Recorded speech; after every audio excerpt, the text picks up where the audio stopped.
Oke, Assalamualaikum warahmatullahi wabarakatuh.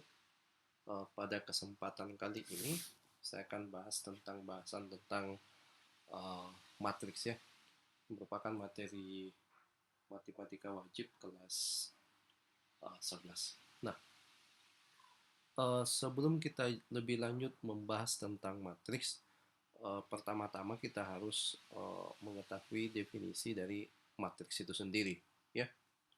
Nah, kita lihat ya, definisi dari matriks ya. Jadi jika M dan N adalah bilangan bulat positif ya. Jadi ini adalah bilangan bulat positif. M dan N merupakan bilangan bulat positif. Maka sebuah matriks M kali N ya, itu adalah eh, merupakan jajaran persegi panjang yang disusun berdasarkan dari persegi panjang. Jadi eh, seperti ini. Jadi ada dalam kolom ya, yang vertikal menyatakan kolom, kemudian yang horizontal ini menyatakan baris. Nah, di sini M kali N sendiri itu dinamakan sebagai dimensi. Dimensi matriks ya. Ini dinamakan sebagai dimensi matriks atau biasa disebut sebagai ordo ya. Ordo matriks. Jadi M di sini menyatakan banyak baris dan N itu menyatakan kolom ya. Nah, di sini ada entry-entry-nya ya. Jadi untuk yang kolom pertama itu adalah lajur vertikal, kemudian baris itu adalah yang horizontal. Nah, untuk yang kolom pertama, kemudian berada di baris pertama itu dinamakan sebagai entry A11 ya. Kemudian kalau untuk A12 itu menyatakan dia berada di baris pertama, ada di kolom kedua. Itu yang dinamakan sebagai entry ya.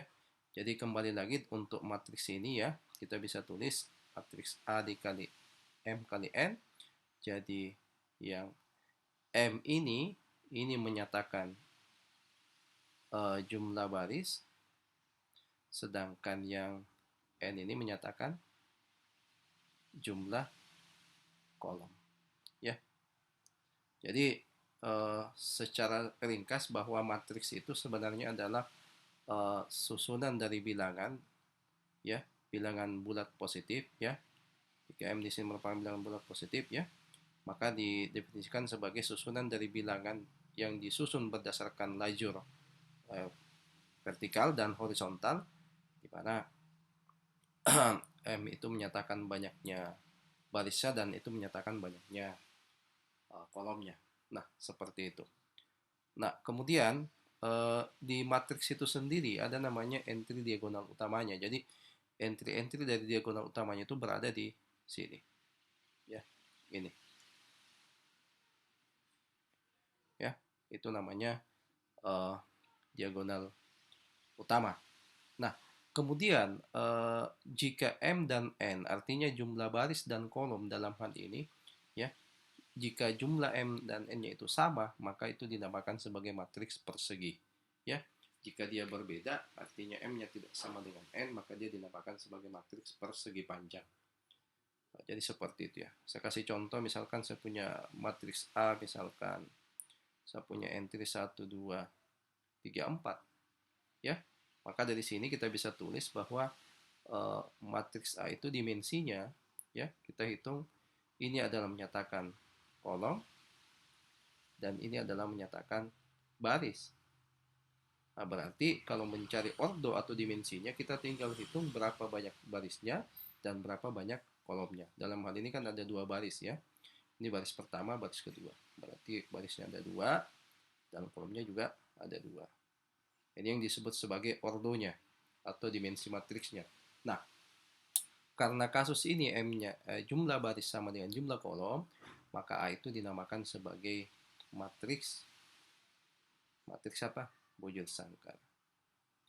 Oke, seperti itu. Nah, kemudian contoh lain, misalkan kalau jumlah baris dan kolomnya tidak sama, misalkan saya punya matriks B, misalkan entry-entrynya adalah 1, 2, 3, 4, 5, 6. Nah, dari sini ingat lajur yang vertikal ini menyatakan kolom, sedangkan yang horizontal ini menyatakan baris. Berarti ordonya bagaimana? Lihat jumlah barisnya 2, kolomnya 3. Nah, Di sini nampak bahwa jumlah baris dan kolom pada matriks ini tidak sama. Maka ini dinamakan sebagai, jadi matriks B itu dinamakan sebagai matriks persegi panjang. Oke, persegi panjang. Nah, dalam kehidupan sehari-hari ya, terkadang kita bisa menganalisis data itu menggunakan matriks ya. Kita lihat contoh penerapan matriks ya. Kita lihat. Nah, ini salah satu contoh penerapannya ya. Jadi untuk memudahkan kita menganalisa suatu data ya, kita bisa gunakan matriks dalam hal ini ya. Jadi di sini ada toko sepatu ya, Flip. Jadi dia mempunyai toko di Chicago, di Atlanta, kemudian di San Diego ya, San Diego. Jadi toko sepatu Flip ini di ketiga tempat tersebut itu brand-brand yang menjadi top penjualan itu ada 3 ya, Nike, Reebok, ada 2 saja ya, Nike dan Reebok pada tahun 2001. Nah, rata-rata penjualannya itu setiap bulan itu adalah sebagai berikut: 250 pasang untuk Nike dan 195 pasang Reebok di Chicago ya, jadi Chicago. Kemudian 175 pasang Nike dan 175 pasang Reebok di Atlanta. Kemudian 185 pasang Nike dan 205 pasang Reebok di San Diego. Nah, persoalan-persoalan seperti ini ya, supaya memudahkan kita untuk menganalisa, maka persoalan ini bisa disajikan datanya dalam bentuk matriks. Nah, bagaimana caranya? Ingat tadi definisi matriks. Berarti kita harus ingat ada lajur vertikal yang dinamakan kolom, dan ada namanya yang bagian horizontal, lajur horizontal yang namanya baris. Nah, alternatifnya kita bisa menyajikan ini ya. Jadi kita lihat di sini ada 2 buah pasang merek sepatu ya, Nike dan Reebok. Ya, kita bisa buat bahwa Nike itu bisa dipasang di lajur baris horizontal, kemudian Reebok juga. Jadi brandnya itu bisa dipasang di lajur baris ya, horizontal, kemudian tokonya itu bisa di kolom.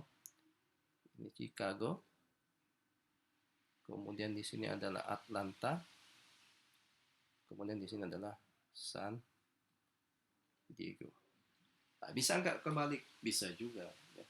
Jadi ini tidak masalah. Jadi bisa Chicago itu dipasang dalam bentuk dimensi barisnya, kemudian ini dalam bentuk kolomnya ya.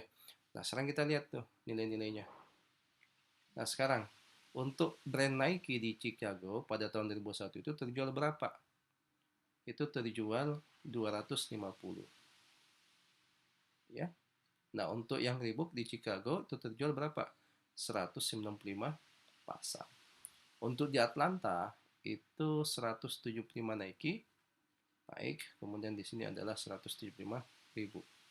Kemudian di San Diego itu 185 pasang untuk Nike, kemudian 275 pasang dari Reebok. Jadi ini memudahkan kita untuk menganalisa data ini dalam bentuk matriks ya. Ini bisa juga dibalik.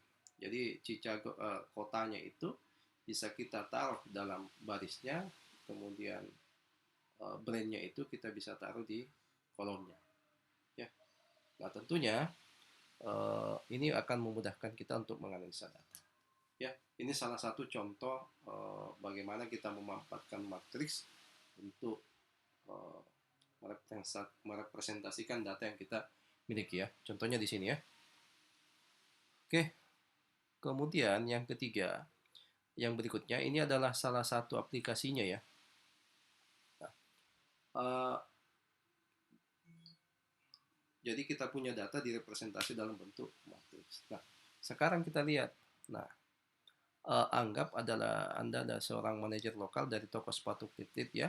Data dari penjualan setiap bulan itu ya adalah Converse, Nike, dan Reebok ya. Sepatu Reebok ditunjukkan pada matriks berikut. Nah, setiap entry itu merepresentasikan jumlah dari pasang sepatu yang terjual ya. Nah, di sini teman-teman harus membutuhkan kemampuan literasi, ya.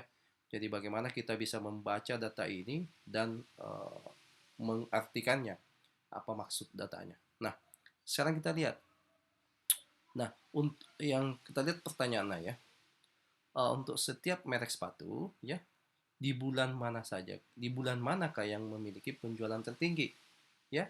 Jadi untuk setiap merek sepatu di bulan manakah yang memiliki penjualan tertinggi. Nah, kalau kita lihat datanya, ya, kalau kita lihat datanya Converse, ya, ini yang lajur ini ya, yang kolom ini, yang J dan sebagainya itu menyatakan bulan.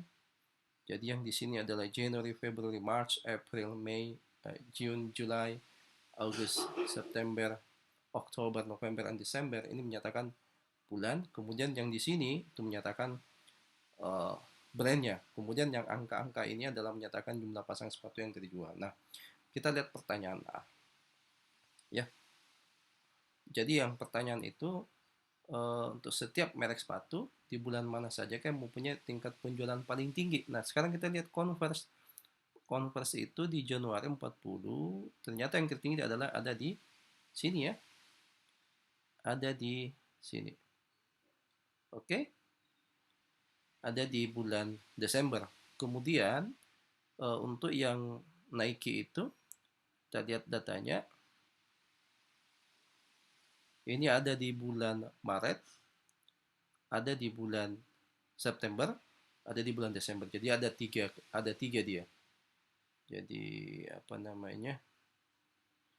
Di sini ada di ini ya, 75, sejak 75, 75. Oke. Nah, kemudian untuk yang merek Reebok itu ada di bulan uh, September yang paling tinggi ya. Nah, nah di sini ditanyakan, jadi kita sudah dapat untuk yang merek Converse itu terjadi pada bulan Desember, kemudian untuk yang Nike itu terjadi pada bulan Maret, September, dan Desember, kemudian untuk yang merek Reebok itu tingkat penjualan tertingginya itu terjadi pada bulan September. Nah, pertanyaannya sekarang, pertanyaan berikutnya, apa yang dapat menjadi alasan dari tingginya penjualan tersebut? Jadi di sini teman-teman sebenarnya disuruh menganalisa, ya, disuruh mengungkapkan reason kenapa pada bulan-bulan tersebut itu tingkat penjualan untuk merek sepatu tertentu itu termasuk dia yang paling tinggi. Jadi di sini merupakan pertanyaan yang open ended ya, tidak ada pertanyaan yang bersifat satu jawaban ya. Nah, kemungkinannya pada bulan-bulan tersebut, misalkan kita ambil contoh ya Converse, kemungkinan pada bulan Desember itu ada sale akhir tahun. Bisa jadi ya, bisa jadi. Demikian pula pada Nike itu untuk bulan-bulan Maret, kemudian bulan September ini ada promo diskon tertentu ya.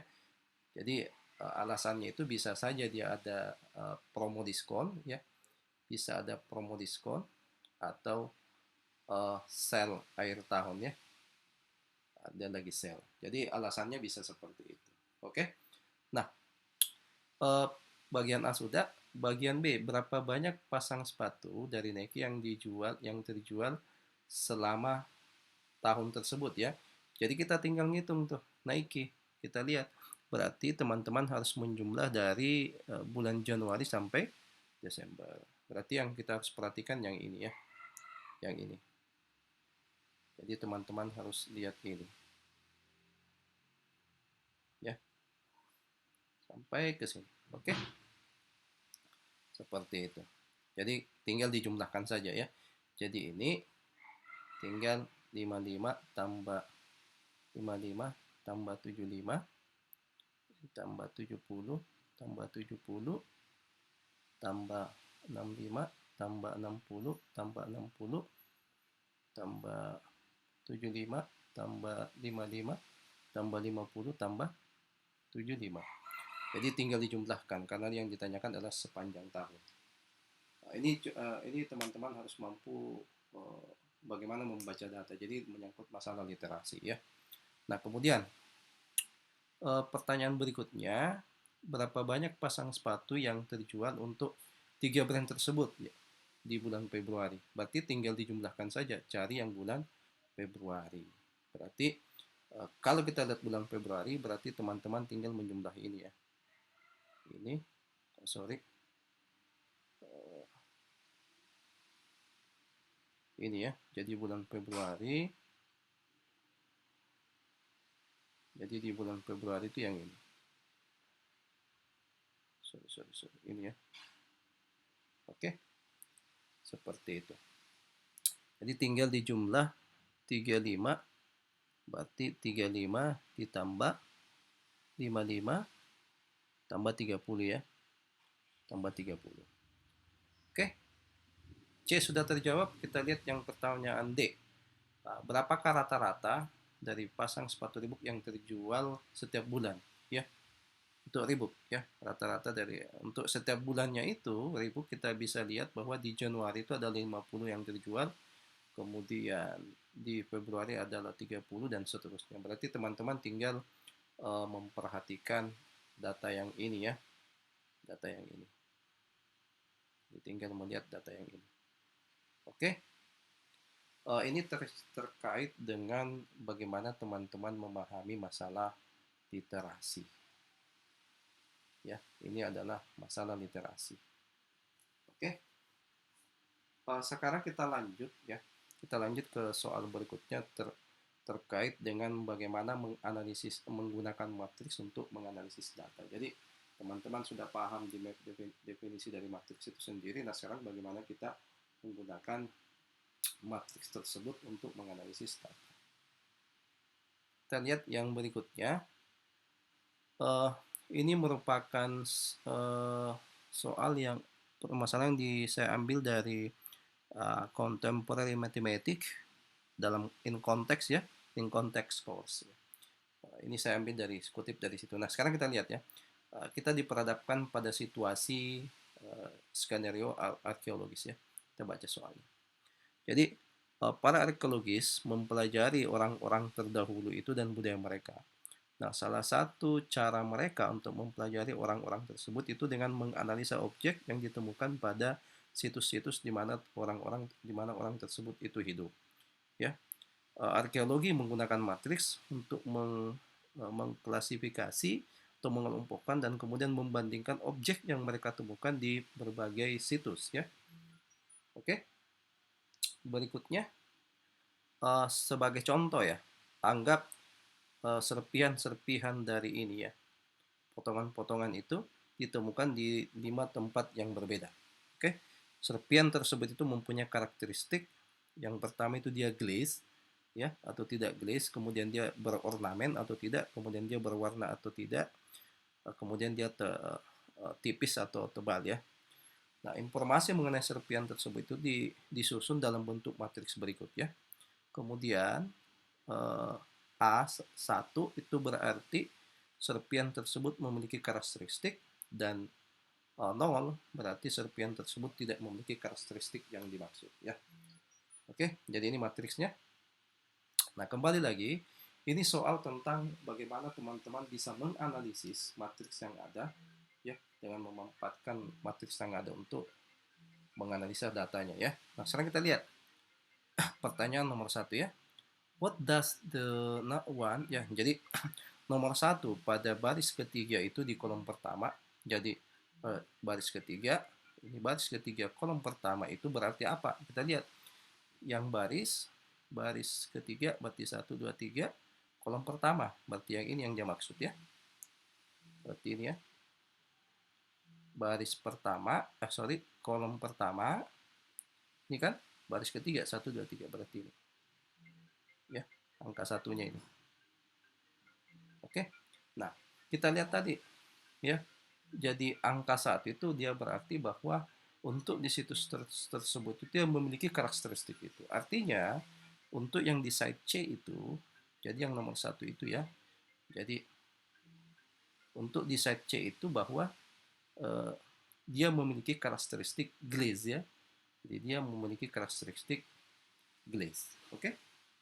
Nomor 1 selesai. Sekarang kita lihat nomor 2. Apakah potongan di serpihan atau apa serpihan di site C itu tebal atau tipis? Sekarang kita lihat di C. Kita lihat di C ini ya. Berarti di C itu kita perhatikan yang ini. Ini ya. Ini. Untuk yang karakteristik apakah dia tebal atau tipis itu kita ada di thin ya.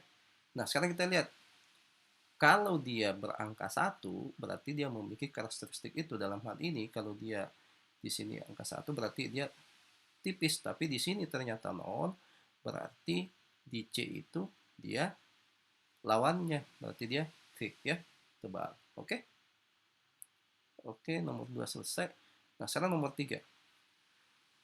Site manakah yang memiliki serpihan yang memiliki potongan atau serpihan itu glaze dan thick tetapi tidak berornamen atau berwarna? Berarti di sini dia harus glaze ya. Berarti glaze-nya harus 1 dan thin-nya ini harus 0. Ini harus 1. Di sini thick berarti lawannya thin ya. Berarti thin-nya harus 1. Nah, sekarang kita lihat yang mana yang memiliki karakteristik seperti itu. Ya. Tetapi dia tidak berornamen ya. Kita lihat side A. Kita lihat side A itu dia tidak glaze ya. Ini tidak glaze. Dia tidak glaze. Kemudian dia berornamen. Dia ornamented. Kemudian tidak berwarna ya, tidak berwarna. Tidak berwarna. Kemudian dia thick ya, thick. Oke, itu set A. Berarti kita lihat apakah dia memenuhi syaratnya. Set A itu glaze-nya harus 1. Kita lihat yang harus 1, berarti ini nggak ada ya. Berarti A ini pasti gagal. Set A ini tidak termasuk dalam kategori. Nah, sekarang kita lihat set B. Dia glaze, kemudian dia thick, berarti masuk ke sini, tapi tidak berwarna. Ini ya, tidak berwarna pun berarti ini B masuk ya. B masuk ke sini. Di C, dia glaze dan dia thick, tapi dia berwarna, berarti ini nggak masuk ya. Di set D itu dia memiliki semua karakteristik, di set D dia memiliki. Berarti yang nomor 3 itu adalah yang termasuk adalah side B. Jadi teman-teman tinggal memperhatikan saja ya 0101. Oke. Nah, soal berikutnya itu masalah berikutnya ya kita lihat ya. Anda dapat menggunakan matriks untuk menentukan berapa banyak perbedaan serpihan antara situs tersebut ya. Sebagai contoh, situs yang ditemukan di tempat A itu dan B itu berbeda persis 2 ya. Berbeda karakteristiknya, yaitu glaze dan ornamentation. Sehingga Anda dapat mengatakan bahwa tingkat perbedaan antara serpihan di site A dan B itu adalah 2. Nah, sekarang berarti ini teman-teman harus pahami ya. Jadi angka degree-nya itu menyatakan tingkat perbedaannya, ada berapa banyak perbedaan karakteristik yang ditemukan di situs-situs tersebut ya, antara misalkan situs A dan situs B. Nah, sekarang kita lihat nomor 4 ya. Jelaskan mengapa tingkat perbedaan antara serpihan di set A itu dan situs 3. Nah, kita lihat A-nya mana? Ini A. Jadi di sini A, di sini C. Ternyata tingkat perbedaannya itu 3. Nah, kita hubungkan dengan yang tadi. Jadi ingat 3 itu menyatakan banyaknya karakteristik berbeda. Nah, sekarang kita lihat yang set A ya. Set A dari matriks yang karakteristik serpihannya itu dia berornamen ya. Dia berornamen, tapi di C-nya tidak. Jadi set A itu dia apa? Di sini ya, dia berornamen. Dia ornamen, C-nya tidak, set C tidak. Ini tidak ornamen, oke? Perbedaan pertama. Kemudian yang kedua, apa lagi? Di set C itu dia glaze ya, di set C-nya glaze, di set A tidak. Jadi set A itu tidak glaze, tapi di set C apa? Set C dia glaze ya, karena 1. Glaze. Kita sudah dapat 2. Kemudian yang selanjutnya apa lagi? Di set C itu dia berwarna, tapi di set A enggak. Set A itu no color, set A itu no color, tapi di set C itu adalah dia berwarna. Nah, jadi ini ya. Jadi antara degree ya, tingkat perbedaan antara A dan C itu 3 karena itu perbedaan karakteristiknya ada 3. Yang mana saja? Yang ini. Oke. Nah, sekarang berikutnya, tentukan tingkat perbedaan antara site D dan E ya. Jadi site D dan E ya. Jadi untuk menjawab ini kita harus lihat yang karakteristik serpihan. Berarti fokus kita di sini ada di site D, kemudian site E. Berarti kita akan fokus ke sini ya, sini ya, sini dan ke sini. Berarti kita fokus ke sini ya. Nah, sekarang kita lihat site D. Site D itu dia punya sebuah karakteristik, sedangkan set itu dia tidak bergelis. Berarti tingkat perbedaan itu adalah satu. Kenapa? Kita lihat di sini, karena set D itu mempunyai semua karakteristik, dia gelis, dia ornamen, color, dan thin. Sementara di set E itu dia cuman ornamen, color, dan thin. Artinya perbedaan karakteristiknya itu cuma satu. Berarti degree antara site D dan itu adalah satu. Oke, saya kira demikian ya terkait dengan definisi matriks, kemudian bagaimana kita menggunakan definisi matriks tersebut tadi untuk menganalisis data, kemudian untuk menginterpretasikannya ya. Mudah-mudahan ini bisa bermanfaat bagi teman-teman, terutama kita bisa melihat bahwa matematika itu bisa kita gunakan dalam konteks real ya. Contoh dalam hal ini kita bisa gunakan untuk menganalisis data hasil penjualan yang disajikan dalam bentuk matriks, kemudian uh, bisa digunakan dalam konteks arkeologis ya. Saya kira demikian, mudah-mudahan bermanfaat. Terima kasih. Assalamualaikum warahmatullahi wabarakatuh.